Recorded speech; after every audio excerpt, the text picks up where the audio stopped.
네, 국민의당 오후 현안 브리핑입니다. 대변인 장진영입니다. 세 건의 주제입니다. 첫 번째는 탄핵 심판 답변서 공개는 형사소송법 위반이 아니다. 두 번째는 교류 독감 관련, 세 번째는 실내 외교관 성추행 사건과 관련된 논평입니다. 발표하겠습니다. 탄핵 심판 답변서 공개는 형사소송법 위반이 아니다. 대통령의 탄핵 심판 대리인들이 국회에 답변서 공개가 형사소송법 제47조를 위반했다면서 헌재가 이를 막아달라는 소송 지휘 요청서를 제출했습니다. 무논리, 무개념, 궤변만 잔뜩 늘어놓은 궤변서가 공개되자 무척 당황스러웠던 모양입니다. 앞으로는 대리인이라면서 의뢰인인 박 대통령을 더욱 공경에 빠뜨리는 엑스맨 노릇은 하지 않기를 충고하는 바입니다. 또한 형사소송법 제47조는 소송에 관한 서류는 공판의 개정 전에는 공익상 필요, 기타 상당한 이유가 없으면 공개하지 못한다 라고 되어 있습니다. 즉, 공익상 필요 등 상당한 이유가 있는 경우에는 공판의 개정 전이라도 답변서를 공개할 수 있도록 정하고 있는 것입니다. 대통령은 일반 자연인이 아니라 대한민국을 대표하는 자리이고 대통령의 탄핵은 국가와 국민 전부에게 영향을 미치는 매우 중대한 사안입니다. 이보다 더 공익성을 가진 사안은 또 없습니다. 앞으로도 탄핵에 관한 중요한 자료는 국민의 알 권리를 위해 공개되어야 할 것입니다. 특검은 헌재의 요청대로 수사 자료를 빠른 시일 내에 헌재에 제공하여 신속하고도 정확한 심리가 진행될 수 있도록 협조해야 할 것입니다. 두 번째는 조류 독감 관련된 논평입니다.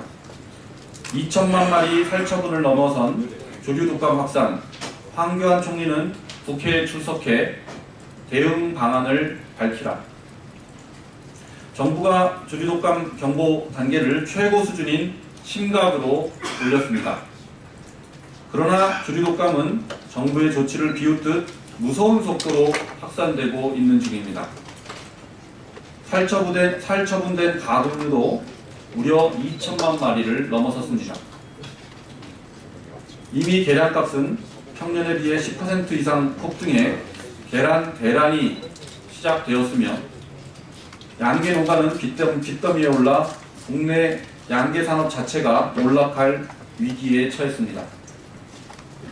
계란값의 폭등은 제과와 제빵 등 각종 음식값의 동반 상승을 초래하여 서민들의 가게에 직격탄이 될 것입니다.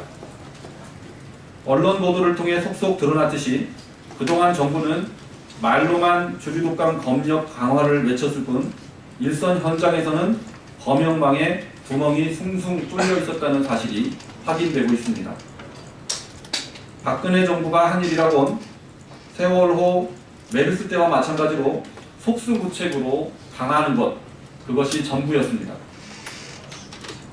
더 이상의 출입 통제와 살처분이라는 기존 방식으로는 조류독감 확산을 막지 못합니다. 황교안 대행은 조류독감과의 전쟁을 선포하고 모든 역량을 집중하여 확산 방지를 위해 노력해야 됩니다. 아울러 몰락한 양계 농가를 어떻게 지원할 것인지 국회에 출석하여 정부의 지원책을 밝혀야 할 것입니다. 세 번째입니다. 성추행 외교관 용납 못할 국가망신이다. 칠레 주재 한국 외교관이 국가망신을 도맡아 하고 있습니다. 대한민국의 국민이라는 사실이 부끄러워 고개도 들지 못할 지경입니다. 미성년자 성추행이라니 얼굴마저 화끈거립니다. 칠레의 한 방송 프로그램에서 칠레 주재 한국 외교관이 교복 차림에 현지 미성년자 여학생을 성추행하는 동영상이 그대로 방송되었습니다. 해당 영상은 트위터와 페이스북을 통해서도 공개되어 그 파장이 전 세계로 확산되고 있습니다. 국가를 대표하는 외교관이 국가를 대표하여 국가 망신을 제대로 시키고 있는 사건입니다. 인간으로서의 최소한의 양심도 공직자로서의 개념도 찾아볼 수 없습니다. 안에서 새는 바가지는 밖에서도 새는 모양입니다. 박근혜 정권의 국제적 망신살은 윤창중으로부터 시작하더니 칠레 외교관으로 마무리될 모양입니다. 박근혜 정부의 인사관리에 민낯이 고스란히 드러나고 있습니다. 정부는 국가 이미지 제고를 한다며 국민의 혈세를 뿌리고 다닐 것이 아니라 국가 기강이나 제대로 잡기를 바랍니다.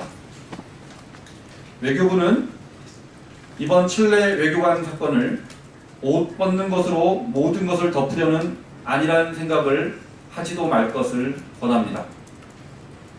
이번만 면해보자는 식의 가벼운 처벌은 결코 국민이 용납하지 않을 것임을 명심해야 할 것입니다. 이상입니다.